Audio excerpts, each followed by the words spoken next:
அண்டங்காக்கா கொண்டங்காரி lyrics எழுதும். இப்ப வைரலா போயிட்டு இருக்குல்ல இந்த மூச்சவ பேச்சவ இதெல்லாம் அவனுக்கு உரி எழுதி கிழிச்சிட்டானுங்களா. பாரதியாரோட கவிதை அதை எடுத்து உள்ள சொல்லிட்டு கூகுள் பண்ணிருக்கானுங்க எடுத்து. பாரதியாருக்கு பெஸ்ட் கவிதை.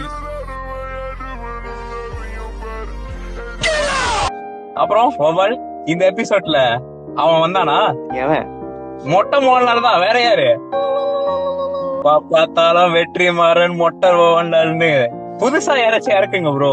புதுசா வந்துட்டு இன்னைக்கு நம்ம கூட யார் இருக்காங்கன்னா அந்த ஓஜி வாட்டர்மெலன் ஸ்டார்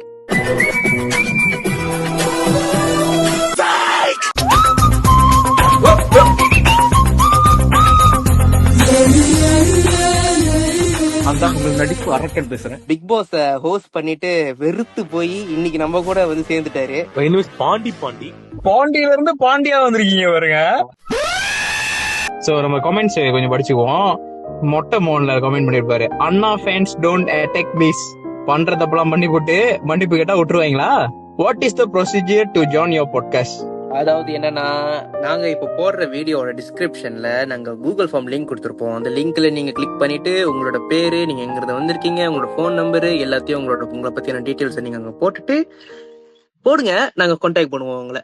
நீங்க போடுங்க, நாங்க உங்களை அப்புறம் போடுவோம். பேசிக்கலி வந்து என்னத்தை பத்தி நம்ம பேச போறோம்னா, தமிழ்ல பார்த்தோன்னே உங்களுக்கு தெரிஞ்சிருக்கோம், பாடல்கள். எல்லாரும் இசை மலையில் நனைய தயாரா? தொட்டாலே பட்டாசம். ஓகே, இப்ப பாருங்க, அது பாட்டா? இதெல்லாம் ஒரு பாட்டா? இல்ல அதான் பாட்டா. ஓ, இது பாட்டா? ஓஎஸ்டி வருது மைக். சைட் ஏ சைட் பி. ஃபேஸ்புக்ல பார்த்தேன். சைட் ஏ சைட் பினா என்னன்னா, சைட் ஏ ஊரும் பிளட் வெர்ஷன், சேட் வெர்ஷன், அப்புறம் மாஸ் வெர்ஷன் எல்லாம் இருக்குன்னு. சைட் பி வந்துட்டு ஏதோ ஒரு வெர்ஷன் அப்படின்னாங்க. பாட்டு எப்படி பாக்குறேன்னா, இந்த இண்டஸ்ட்ரியில ஒரு எவல்யூஷனா பாக்குறேன். மத்த பாட்டுலாம் நீங்க பாருங்களேன், ஒரு மூட்க்கு ஒரு பாட்டு இருக்கும். பிரேக்கப் ஆனா ஒரு பாட்டு, ஏதாச்சும் புழுத்திட்டா ஒரு பாட்டு, ஏதாச்சும் சோகமான ஒரு பாட்டு. ஆனா என் தலைவன் ஒரே பாட்டுல எல்லா ஃபீலிங்ஸையும் ட்ராப் பண்ணிடுவான். இதெல்லாம் எங்க தலைவன் அப்பவே பண்ணிட்டாரு. அந்த கட்டம் வரும், அப்படியே சிலுத்து போய் சில்லற விட்டு அப்படியே அங்க பாருங்க. மக்களே பாத்தீங்களா இந்த பாட்டு பண்ண எஃபெக்ட்? பாத்தீங்களா நாங்கெல்லாம் எப்படி வளரிக்கிட்டு இருக்கோன்னு. இப்போ வர்ற பாட்டு எல்லாம் பாத்தீங்கன்னா, இப்ப புதுசா மதுராத்தி படத்துல வந்த அனிருத்தோட அந்த சலம்பலா பாட்டா இருக்கட்டும், அப்புறம் இப்ப வந்து கூலியில அலையில போலேமாவா இருக்கட்டும், அப்புறம் காட் மோட்னு ஒண்ணு வந்துச்சு. என்ன லிரிக், என்ன எலவனே தெரியல. இது சாய் அபியங்கரோட இன்னொரு பாட்டு ஊரும் பிளட். இந்த பாட்டு, இதுல வர்ற லிரிக்க பத்தி நீங்க என்ன நினைக்கிறீங்க? இதுதான் வந்துட்டு பாட்டோட அடுத்த கட்ட எவல்யூஷனா? இப்ப வர லிரிக்ஸ்லாம் ரொம்ப சிம்பிளிஃபை ஆச்சு நான் நினைக்கிறேன். அதாவது யாரு வேணா எழுதலாம் அப்படின்ற மாதிரி ஆயிடுச்சு. முக்கியமா அனிருத் எராக்கு அப்புறம் இது ரொம்ப காமன் ஆயிடுச்சு. அதாவது ஹீரோவே பாட்டு எழுதுறதுலாம் வந்துட்டு அந்த ட்ரெண்ட் எப்ப ஆரம்பிச்சிச்சோ, எப்ப சிவகார்த்திகேயனை பேரா பிடிக்க ஆரம்பிச்சாப்லையோ அப்ப அழிஞ்சது இந்த சமூகம். சும்மா இந்த பாட்டு சிவகார்த்திகேயன் எழுதியிருக்காரு அப்படின்னு தான் பாக்குறாங்களே தவிர லிரிக்ஸோட மரியாதை வந்துட்டு இப்ப இருக்குதான்னு கேட்டா இல்ல. முன்ன எப்படி வாலி, வைரமுத்துவா காஜி முத்துவா அவர் பாட்டுல காஜி இருந்தாலும் அதையே பொலிட்டிக்கா சொல்றதுல வந்துட்டு தலைவன் ஜித்து. என் தலைவன் லிரிக்ஸ் வச்சுதான்டா நான் சபாகரிச்சியே கரெக்ட் பண்ணேன். காவடி இது வீடியோல வரும். ஆனா இப்ப பாத்தீங்கன்னா, இப்ப அனிருத் வந்த எராக்கு அப்புறம் இப்ப எது எழுதி கொடுத்தாலும் அவர் நல்ல ட்ராக். அனிருத் மியூசிக்ல வந்துட்டு எந்த குறையுமே கிடையாது. நீங்க என்ன எழுதி கொடுத்தாலும் அந்த கேட்சியான டியூனை போட்டு கொடுத்துருவாப்ல. இப்ப அனிருத் மோரோவோ எப்படி ஆயிட்டாருன்னா ஒரு ஏஐ மாதிரி ஆயிட்டாரு. இப்ப ஒரு ஏஐ இருக்கு, அந்த ஏஐல போயிட்டு இப்ப நானும் அதுல பண்ணிருக்கேன். சும்மா நீங்க ஏதாச்சும் லிரிக்ஸ் எழுதி போட்டீங்கன்னா அதுலயும் ஒரு பாட்டு ஜென்ரேட் பண்ணி கொடுத்துரும். இப்ப சும்மா நீங்க வந்துட்டு கூகுள் போயிட்டு ChatGPT கிட்ட கேக்குறீங்க, இந்த மாதிரி வாஷிங் மிஷின்ல துணி எப்படி போடுறதுன்னு ஒரு டிஸ்கிரிப்ஷன் கூட நீங்க அது கொடுத்தீங்கன்னு வச்சுங்களேன், அது ஒரு டிஸ்கிரிப்ஷன் கொடுக்கும் தமிழ்ல. அதையே எடுத்து அந்த ஆப்ல போட்டீங்க, ஜெனரேட் பண்ணீங்க, 2 நிமிஷத்துல பாட்டு ரெடி. துணியை எடுத்து வாஷிங் மிஷின்ல போட்டு நீ பட்டனை அழுத்து அப்படின்னு. தூத்துக்குடி கொத்தனார் தூக்கி போட்டு. அதுதான் நானும் நினைக்கிறேன். ஆனா அனிருத்தோட பாட்டுன்னு எடுத்துக்கிட்டீங்கன்னா, நான் என்ன பாக்குறேன்னா, ஓகே இதுக்கு முன்னாடி உள்ள ரெமோ ஓஎஸ்டி எல்லாம் கேட்டீங்கன்னா நல்லா இருக்கும். ஆமா. ஆனா இப்ப வர பாட்டுலாம் அவரு அதே வச்சு அதுலயும் முக்கியமா இப்ப ஏதாவது மாஸ் படம் வந்துச்சுன்னா அவர் அந்த படத்தோட டைட்டில் வச்சு பிஜிஎம் அடிச்சிருக்காரு. அது இன்னொன்னு ஹீரோவோட எலிவேஷன் எடுத்துக்கிறது. தளபதியா தளபதி தூக்கி சொருவு, இல்ல சூப்பர் ஸ்டாரா சூப்பர் ஸ்டார் தூக்கி சொருவு. எல்லா படத்துலயும் கடந்த ஒரு 10 வருஷமாவே அது எல்லா படத்துலயும் வருது. நீங்க பாத்தீங்கன்னா ஹீரோ இன்ட்ரெஸ்ட் நல்லா பாருங்க. கைதி 2க்கு அனிருத் தான் வந்துட்டு மியூசிக்னு கேள்விப்பட்டேன். கைதி அப்படின்னு வரும். அப்புறம் அடுத்து இப்ப அனிருத் பத்தி பேசிட்டோம். சரி, இப்ப அப்கமிங் ரைசிங் ஸ்டார், ஏன்னா இப்ப அவரு தான் எனக்கு தெரிஞ்சு யாரு சாய் அபியங்கர் தான் பெரிய பெரிய படத்துக்குலாம் அவரு சைன் பண்ணிட்டாரு. இப்போ யாரு அல்லு அர்ஜுன் படத்துக்கு கூட அவரு தான் நினைக்கிறேன். ஆமா, அதாவது முதல்ல பாண்டி சொன்ன மாதிரிதான் அனிருத்தாச்சும் 10 வருஷம் தாண்டி தான் வந்து கண்டுபிடிச்சாங்க இவர் ஓப்பு அடிக்கிறாரு.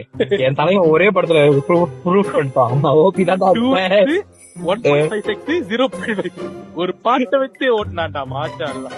ஆனா ஒரு கட்டம் எல்லாத்தையும் ஓட்டுருவோம்டா.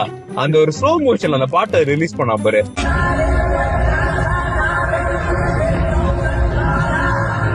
ஏற்கனவே அந்த படத்தோட கதையை டைஜஸ்ட் பண்ண முடியாம என்னடா கடைசியா ஒரு இதை போட்டு இருந்தாலும் ஒரு ரியாக்ஷன் கொடுத்துட்டு நடந்து வர போது அப்ப வச்சா பாருங்க கடைசியா ஒரு இல்ல ஒருத்தர் அமைதியா இருக்காரு, வாட்டர் பேலன்ஸ் தரி இல்ல என்ன போட்டு கிளிக்க போறாங்கன்னு தெரியல. தளபதி படத்துல பாட்டு தான் நல்லா இருக்கும். இப்ப அது கூட சூத்து மாதிரி இருக்குன்னு சொல்றீங்க. அனிருத்த கூட மன்னிச்சு விட்டுறலாம். இந்த சாய் எல்லாம் வந்துட்டு ஓரமா ஒரு ஃப்ரேம்ல கூட நிக்க வைக்காத டோட்டல் மிஸ் ஆஃப். அந்த மாதிரி நான் பர்சனலா அந்த ஆள் மேல வன்மலாம் ஒண்ணுமே கிடையாது. ஆரம்பத்துல நானும் வாட்டர்மெலன் ஸ்டார் கூட உட்காந்து பேசிருக்கோம். ப்ரோ சின்ன 2-3 பாட்டுல இவ்வளவு ஜோக்கா இந்த ஹிந்தி மியூசிக் பண்ணிட்டு இருந்தப்போ இவ்வளவு நல்லா பண்றான் பாருங்க, ஃபியூச்சர்ல பெருசா வர போறான். அது கட்டி ஓபி அடிக்க இத்தனை படம் சைன் பண்ணானா அது ஒரு விஷயம்.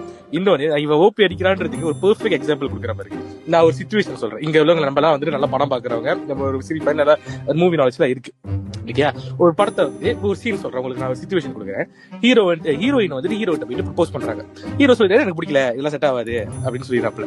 ஹீரோயின் ரொம்ப ஹர்ட் ஆயிட்டு இல்ல அவங்க கூட என்னால இருக்க முடியாது, நான் கொஞ்சம் தனியா இருக்கேன் அப்படின்னு சொல்லிட்டு வேற ரூட் போயிடுறாங்க. அந்த கேப்ல வந்து ஹீரோ மிஸ் பண்றாரு. ஓகே இதுதான் லவ் போல, நான் லவ் தான் பண்ணிருக்கேன், நான் தப்பா புரிஞ்சுக்கிட்டேன், நான் அவளை உண்மையா லவ் பண்றேன்ட்டு அந்த பொண்ணோட அப்பா கிட்ட போயிட்டு நான் அப்படியே கன்ஃபர்ஸ் பண்ணிட்டு இல்ல உங்க கூட நான் லவ் பண்றேன், அவளை வர சொல்லுங்க, நான் அவளை பாக்கணும் அப்படின்னு. அந்த பொண்ணு கிளம்பி வந்துருச்சு. அவங்க அம்மா சொல்றாங்க அந்த பொண்ணு வந்துருச்சு போய் மீட் பண்ணு அப்படின்னு. இப்போ என்ன ஒரு சிச்சுவேஷன் பாருங்க, இது ஒரு ரொம்ப நல்ல டிவைன்ஃபுல்லான சிச்சுவேஷன். இந்த லவ் பண்ண பொண்ணு அந்த பொண்ணு விட்டு போயிடுச்சு. அந்த மூமெண்ட்ல தான் தெரிஞ்சு நம்ம லவ் பண்ணிருக்கோம் அப்படின்றது. சோ அந்த பொண்ணு திரும்ப வந்துருச்சு. முத அந்த பொண்ணை திரும்ப ரொம்ப நாளைக்கு அப்புறம் பார்க்க போறேன். சோ அந்த இடத்துல எவ்வளவு ஒரு ஃபீலான ஒரு பாட்டு போடணும். அந்த ரிலேஷன்ஷிப்பை எக்ஸ்பிரஸ் பண்ற மாதிரி அந்த மூமெண்ட்ஸ்ல எவ்வளவு மிஸ் பண்றான்றது எக்ஸ்பிரஸ் பண்ற போகணும். அந்த இடத்துல சிங்காரி சிங்காரி என்ன கொஞ்சம் சிக்காம சிக்க எடுத்தாரு சம்மந்த பண்ணிக்கலாமா தானாரி. அதே சிச்சுவேஷன்ல நம்ம பெரிய பாயிட்ட கொடுத்திருந்தா உன்னையே நானே நீ வெந்ததை சொன்னதா பூங்காற்றுன்னு அது பாருங்க எவ்வளவு பெரிய விஷயத்த 2 லைன்ல முடிச்சுட்டு போயிட்டே இருக்காப்ல. ஆனா அங்க விட்டுட்டு இந்த சிங்காரி பாட்டுலயே வந்துட்டு தெளிவா தெரியுது இவன் ரீல்ஸ்ல வந்துட்டு டான்ஸ் ஆடணும், 4 இந்த இச்சி பாட்டுக்கு நாய் அடிக்கிட்டு இருந்துச்சு அந்த மாதிரி 4 பேர் ஆடுறோம், அதுல ட்ரெண்ட் ஆகும். அதுக்காக மட்டும் தான் பாட்டு போடுறாங்க. அது ட்ரெண்ட் ஆனதுக்கு அப்புறம் படத்துல இதுக்கு சிச்சுவேஷன் எங்க வைக்கிறது இஷ்டமாதிரி வைப்போம் அந்த அங்க வை அப்படின்றத வச்சுட்டா. அனிருத்தை நீங்க எடுத்துக்கிட்டீங்கன்னா இப்ப ரீசெண்டா ஓபி அடிக்கிற மாதிரி தெரியல. ஏன்னா இப்ப ரீசெண்டா எடுக்க லைன் அந்த மாதிரி ஆரம்பத்துல ஒரு படம் 2 படத்துல போக்கஸ் பண்ணிட்டு இருந்தோம், அவ்வளவு வெரைட்டி வந்துச்சு. ஒரு எக்ஸாம்பிள் நீங்க கடைசியா அனிருத்தோட பெஸ்ட் நான் சொன்னா விக்ரம் எடுத்துக்கலாம். விக்ரமோட ஓஎஸ்டி பாருங்க, ஒரு சீனுக்கும் பையன் புக் பண்ணிருப்பான். அந்த மார்னிங் பிஜிஎம் கூட அப்படி ஒருத்தர் எப்படி யோசிக்க முடியும் அப்படின்ற மாதிரி அங்க ஒரு பிஜிஎம் போட்டு அந்த இடத்துல உட்காந்து பாருங்க. இல்ல அந்த இடத்துல நிக்கிறான் பாரு, இந்த இடத்துல நிக்கிறான் பாருங்க அப்படின்ற மாதிரி அவ்வளவு நம்ம தியேட்டர்ல நான் பார்க்கும் போதே இந்த இடத்துல மியூசிக் போட முடியுமா அப்படின்ற மாதிரி மைண்ட் ப்ளோவிங். இப்ப வந்துட்டு டைட்டில் ட்ராக்க வச்சுக்கிட்டே ஃபுல்லா ஓபி அடிக்கிறது. இவன் இத்தனை வருஷம் கழிச்சு அணி பண்றத இவன் வந்தவனே பண்ணிக்கிட்டு இருக்கான். அதுக்குதான் சொல்ற சாய் தம்பி பழகிட்டு வந்துட்டு படத்துக்கு சைன் போட்டோம். எல்லா படத்துலயும் சைன் போட்டு வச்சுட்டு இங்க வந்து பழக கூடாது. இப்ப படத்தை யாரும் போக்கஸ் பண்றது இல்ல, அந்த காசுக்காக மியூசிக் ரைட்ஸ் எல்லாம் வர்றதுக்கு சோ ட்ரெண்ட் ஆனா போதும் சொல்லிட்டு எதையாச்சும் கிண்டு எடுத்து வந்து கொடுத்துறாங்க. இப்ப என்ன இவனை அடிக்கிறீங்க, சாய் அடிக்கிறீங்க, பொங்கலுக்கு ஒருத்த வாங்குவாங்க பாரு அப்படின்னு. இல்ல இப்ப நீங்களே பாக்கலாம், இப்ப பழைய பாட்டு புது பாட்டுன்னு சொல்லிட்டு எல்லா புது படங்கள்லயும் பழைய பாட்டு தான் திரும்ப கொண்டு வராங்க. இல்ல அப்ப அவங்களுக்கே தெரியுது எதுல இனிமே இருக்கு. இப்போ விஜய் ஆண்டனி வந்து புரியாத வார்த்தையெல்லாம் போட்டாருன்னா அதை அவர் தான் உருவாக்குனாரு. ஆமா. அவரை மாதிரி இருக்கணும்ன்றதுக்காக அல்ல பொல்ல இப்போ ஒரு டிஸ்கவரி சேனல் இந்த காட் மூட்ல நடுவுல இந்த மாதிரி தான் எதுவும் கட்டிட்டு இருப்பான். காட் மூட் மிக்சிங் சரியில்லைன்னு பாட்டு வெளியானதுக்கு அப்புறம் 2 நாள் கழிச்சு நீ உட்காந்து மிக்சிங் சரி பண்ணி திரும்ப அப்லோட் பண்றேன்னா எந்த அளவுக்கு உனக்கு மெத்தனம். கருப்பு படத்துல வந்துட்டு சூர்யா அழுவும் போது காட் மோட் ஸ்லோ வெர்ஷன்ல வரும். அண்டங்காக்கா கொண்டங்காரி லிரிக்ஸ் எழுதும். இப்போ வைரலா போயிட்டு இருக்குல்ல இந்த மூச்சவ பேச்சவ இதெல்லாம் அவனுக்கு உரி எழுதி கிழிச்சிட்டாங்களா. பாரதியாரோட கவிதை அது அதை எடுத்து உள்ள சொல்லிட்டு என்னமோ இவனுங்களே சொந்தமா கிழிச்ச மாதிரி கூகுள் பண்ணிருக்கானுங்க எடுத்து. பாரதியாருக்கு பெஸ்ட் கவிதை. இல்ல ஒரு பாட்டு ஒரு இமோஷன் இருக்கும், அந்த பாட்டுல என்னன்னா மிக்ஸ் இமோஷனா இருக்கு. திடீர்னு ஸ்லோவா போகும், திடீர்னு கத்துவான். எனக்கு ஒரு பிரச்சனை இருக்கு, நான் எல்லாத்தையும் நம்பிடுவேன் இது நல்லா இருக்கு. அதுலதான் தெரியுது சாயபியோட பிஆர் எவ்வளவு ஒர்க் ஆயிருக்கு. 2 நாளுக்கு முன்னாடி நான் முடி வெட்ட போயிருந்தேன். வவ்வால்கிட்ட சொன்ன விஷயத்த அண்ணன் வந்து கழுத்துல கத்தி வச்சு ஷேப் பண்ணிட்டு இருக்காரு. ஷேப் பண்ணிருக்கும் போது பட்டுனு சிங்காரி அப்படின்னு எடுத்த ஒரு பாட்டு ஒண்ணுச்சு. பாப்பா வச்சு அப்படின்றாரு என்கிட்ட. நான் கழுத்துல கத்தினே அப்படின்னு பின்னாடி நல்லாதான் இருக்கு அப்படின்னு. எது நல்லா இருக்கா? அனிருத் போட்டாச்சு கூட 2 நாள் கேட்கலாம், இவன் பாட்ட கேட்கும் போதே கடுப்பா இருக்கு அப்படின்றாங்க. ஒரு 1ஆம் மாசத்துக்கு அப்புறம் வாழ்க்கையே வெறுத்து போய் நான் வந்து பாட்டெல்லாம் கேக்குறது இல்ல. ஓகேவா? ஒரு 5ஆம் மாசத்துக்கு அப்புறம் திடீர்னு ஒரு இசை என் காதுல வந்து பாஞ்சிச்சு. அது கேட்கும்போது டேய் இந்த மாதிரி எல்லாம் பாட்டு எழுதுறீங்களாடா அப்படின்னு தட்டி பார்த்தா யாரு படம் நடிக்கிறீங்க? ரெட்ரோல சந்தோஷ் நாராயணனோட பாட்டு. தீயில சொல்லெடுத்து ஒளி போடுற கையெழுத்து அன்னொருவ வந்திருக்காடு. ஆல்பம் ஆஃப் தி இயர் தானாவோட கால் தூசிக்கு வருவான அந்த சாய் பாட்டுனா எப்படி தெரியுமா இருக்கணும்? அந்த ஆட்டுக்கு வந்துருக்கல கையில பிடிச்ச மாதிரி உயிர் வெளியே போயிட்டு உள்ள வரணும். அதுதான் வந்து சோல்ஃபுல்லான சாங்ஸ். எப்படி தளபதி கச்சேரி. இன்னொன்னு இப்ப நெப்போட்டிசம்னால போட்டு அடிக்கிறாங்க அப்படின்னு சொல்றாங்க. அதெல்லாம் ஒண்ணுமே கிடையாது. அது இவனும் நெப்போட்டிசம் தான். ஏன் போட்டு அடிக்கல? ஏன்னா வந்த புதுசுல இருந்தாலும் குட்டி குட்டி படம் பண்ணிட்டு இருந்துச்சு. அது சின்ன சின்னதா பண்ணி இப்ப வரைக்குமே இப்ப இத்தனை வருஷம் ஆச்சு இருந்தாலும் இண்டஸ்ட்ரிக்கு வந்து இப்போ ஒரு 2 வருஷம் 3 வருஷம் முன்னாடி தான் விஜய் படமே கிடைச்சிருக்கு. அப்ப பாருங்க இருந்தாலும் எவ்வளவு உழைச்சிருக்கு. இப்ப வரைக்குமே ரஜினி படம் இவன் பண்ணது இல்ல. ஆனா இந்த சாயபேங்கரு வந்து இத்தனை நாள்லயே உனக்கு 1000 crore ப்ராஜெக்ட் கேக்குது. ஜிவிபி இந்த பாயிண்ட்ல வந்து ஜிவிபி பத்தி பேசணும். அந்த பாட்டு ஒண்ணு வரும் பாருங்க, 1001 செலிப்ரேஷன் ஆஃப் லைஃப்.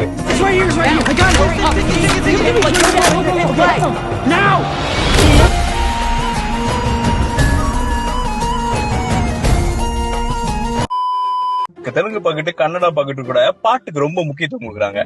கந்தாரா சாங்கா இருக்கட்டும், அங்கிட்டு போன பாகுபலியோட சாங்ஸ் இருக்கு, இதெல்லாத்தையும் தமிழ்ல கேட்கும் போது கூட நல்லா இருக்கு. காசை வந்து மிச்சம் பண்றோம்னு சொல்லிட்டு சிவகார்த்திகேயன் கொடுத்துருப்போம். இது இந்த செல்லம்மா எழுதுறப்பயே பேனாவை பிடிக்கி குப்பையில போட்டுருக்கணும். பண்ணல பிரைவேட் பார்ட்டின்னு வந்தாப்ல இருந்தாலும் பார்த்தானா அது பிரைவேட் பார்ட்டி.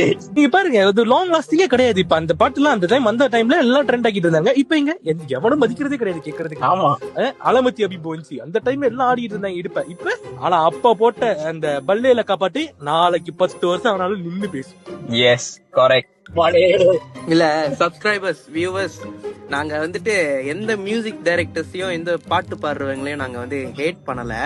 அதுக்கு வந்து எங்களுக்கு சொல்லக்கூடாது வந்துட்டு நீ போய் பாட்டு போடுறா அப்படின்னு. இசை கேட்டே வளர்ந்தவன் நல்லா இல்லன்னு தான் சொல்லுவேன். நாய்க்காரன்ட்ட போய் கூட அவங்க என்ஜாய் பண்ணுவான். மச்சான் நீ என்னோட மச்சான் அப்படின்னுவான். பொரோட்டா போறது மாஸ்டரோட வேலை. பொரோட்டா நல்லா இல்லன்னு சொன்னா மாஸ்டர் போயிட்டு நல்லா பொரோட்டா போடுறது. ஓகே டியர் வியூவர்ஸ், போகாதே கண்மணின்ற ஒரு ஷார்ட் பிலிம் கூடிய சீக்கிரம் வந்துட்டு வெளியாக போகுது. காதல ரொம்ப விரும்புறீங்கன்னா வந்துட்டு உங்களுக்கு கண்டிப்பா அந்த படம் பிடிக்கும். ரியல் லைஃப்ல தான் உங்களுக்கு கிடைக்கல, அட்லீஸ்ட் படமாச்சு பாருங்க.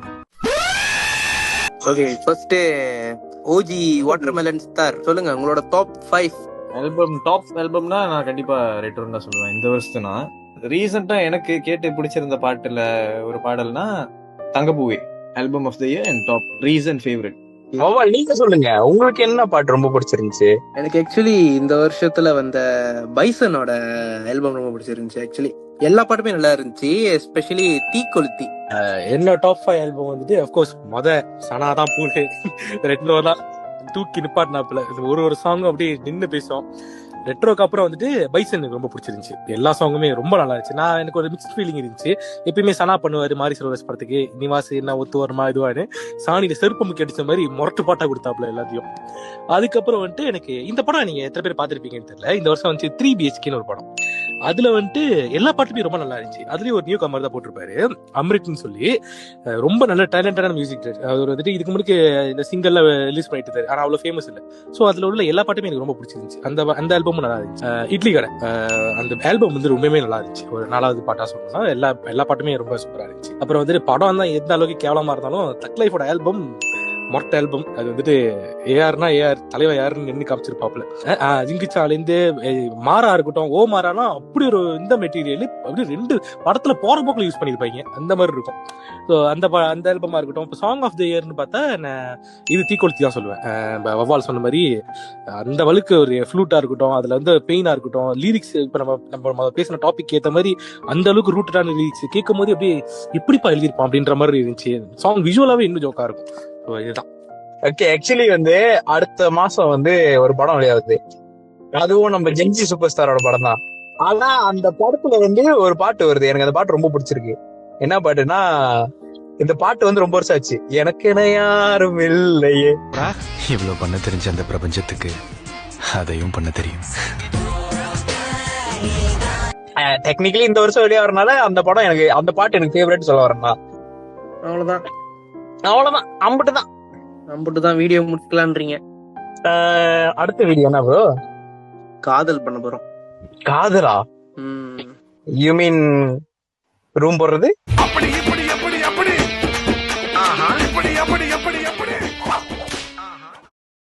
நீங்க ஏன் இவ்வளவு எனக்கு பண்றீங்க?